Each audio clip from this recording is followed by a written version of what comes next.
ওর? মনে হয় বাথরুমে পাইছে।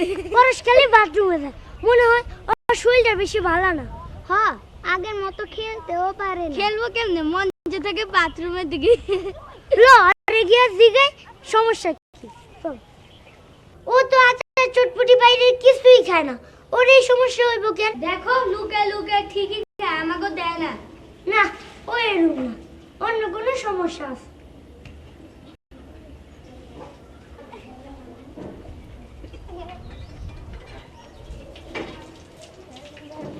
ওই তোর কি হইছে, খালি বাথরুমে যাস? দেখ খাচ্চুরটা সাবান ছেড়ে হাত দিতেছে।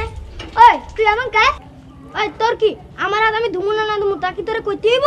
চেতস কে দোস, ওরা তো তোর ভালো লেগেই কইলো। কেন তুই জানোস না পায়খানা থেকে আসার পর সাবান কিংবা ছাই দিয়া দুই হাত ধুইতে হয়?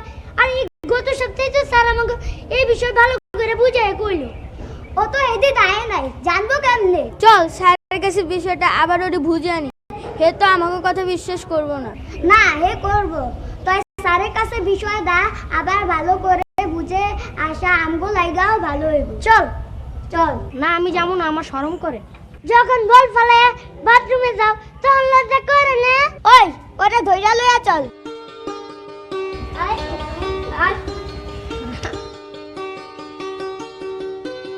কি ব্যাপার তোমরা?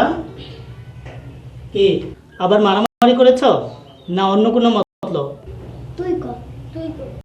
স্যার গত সপ্তাহে আপনি আমাকে পায়খানা যা কইছিলেন ওইটা আবার কোন। ওই দিন পরে স্কুলে আনে আর ওর অভ্যাসটা বদলায় নাই।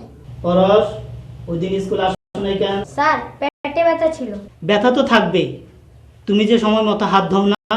শোনো, তোমরা সবাই মনোযোগ দিয়ে শোনো। বিভিন্নভাবে বিভিন্ন ধরনের জীবাণু মানুষের হাতে লাগে।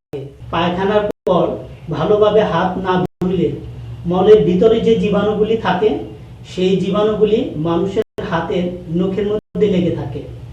আর এই জীবাণুগুলি শুধু পানি দিয়ে ধুইলে যায় না, ওই হাতে আমরা যখন কোনো কিছু খাই তখন ওই জীবাণুযুক্ত হাত খাবারের সাথে মিশে গিয়ে জীবাণু আমাদের পেটে চলে যায়।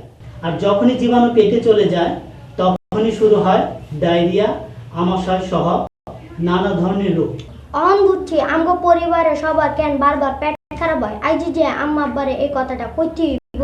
হ্যাঁ, এই বিষয়টি সবারই জানা উচিত। শোনো, তোমরা এই ব্যাপারটা লইয়া সবার সাথে আলাপ করবা, তাইলে এই গ্রামের সবাই ভালো থাকবে। সাবান কিংবা ছাই দিয়ে দুহাত ধুতে যাই।